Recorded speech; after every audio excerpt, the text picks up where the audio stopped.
উলিপুরের লোকদের প্রাণের দাবি বাইপাস সড়ক নির্মাণ, এটা আমরা চাই। কারণ উলিপুরে মানে যেরকম যানজট, এখানকার মানুষ অতিষ্ঠ, যানজট এত পরিমাণ হাঁটা যায় না। তা সুতরাং যানজট নিরসনের জন্য আমাদের বাইপাস অতীব জরুরি। এই উলিপুরের মানুষ যানজট মুক্ত একটা উলিপুর চায়। তা সুতরাং হেলিপ্যাড থেকে শুরু করে আমিনমোড় পর্যন্ত এটা বাইপাসের একটা দাবি। এই বাইপাস যতদিন এই উলিপুরের মানুষ পাবে না, ততদিন উলিপুরের মানুষ, সকল স্তরের মানুষ, সকল রাজনীতিবিদ সকলে মিলে আমরা বাইপাস এটা আদায় করে ছাড়বো ইনশাল্লাহ। বাইপাস না হওয়া পর্যন্ত উলিপুরের মানুষ শান্তিতে নাই। প্রাণের দাবি দীর্ঘদিন থেকে যে বাইপাসটা বাস্তবায়িত হয়েছে, হেলিপ্যাড হয় আমিনমোড়, এখানে আসলে উলিপুর আসলে আমরা জন্মগতভাবে যে রাস্তাটা দেখেছি, এখানে রাস্তাটার কখনো প্রশস্ত পারেনি। আমার একটি কুচক্রি স্বার্থন্বেষী মহল এটা বাইপাসটা বাস্তবায়িত করতে চাচ্ছে না। কিন্তু আমাদের 4 লক্ষ যে মানুষ আছে, স্কুল কলেজ শিক্ষা প্রতিষ্ঠান ব্যবসা পেশাজীবী শ্রমজীবী মানুষ, সবাই আমরা রাস্তায় নেমে পড়ছি। কারণ আমরা যদি একবার না খেতে হয়, রাস্তায় নামতে হয়, আমরা আবারও নামবো।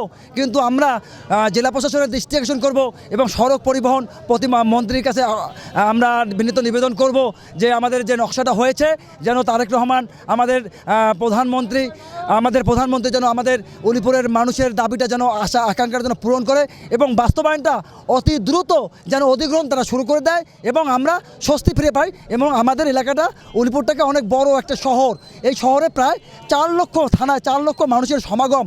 এখানে আমরা এই যে একটা 4 লক্ষ, এই শহরে 4 লক্ষ জনগণ বসবাস করে, এখানে একটা হসপিটাল আছে, এখানে একটা ফায়ার স্টেশন আছে। আপনারা জানেন যে ফায়ার স্টেশনের এই জনদুর্ভোগে, এই যানজটের কারণে এক জায়গায় একটা ঘটনা ঘটলে সেখানে যাইতে দেখা যায় সেখানে মেসাকার হয়ে যায়। এই যে একটা হসপিটাল আছে, এখানে কার্ডিয়াক পেশেন্ট আমরা অ্যাভেলেবেল পাই। আমার সেই কার্ডিয়াক পেশেন্টকে নির্দিষ্ট সময় আমরা যে ট্রান্সফার করবো কুড়িগ্রাম জেলায়, এটা করতে পারতেছি না, এত যানজট। সেই মুহূর্তেও এখানে একটা যখন আমরা বাইপাস রোডের আশা আমাদেরকে জাগিয়ে দিয়েছিল,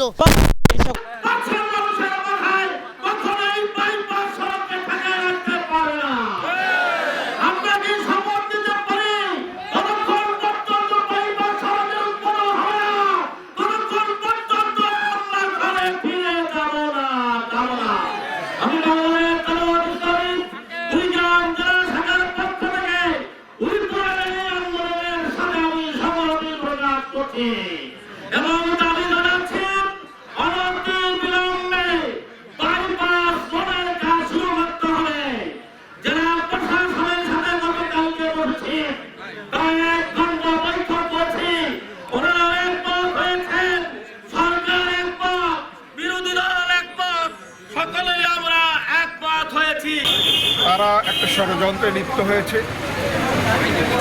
তারা মনে করছে যে তাদেরও জায়গা সরকার অধিগ্রহণ করবে, তাতে করে তাদেরও ক্ষতি হবে। সেই জন্য তারা নানা ষড়যন্ত্র করছে যাতে এই বাইপাস সড়কটি নির্মাণ করা না।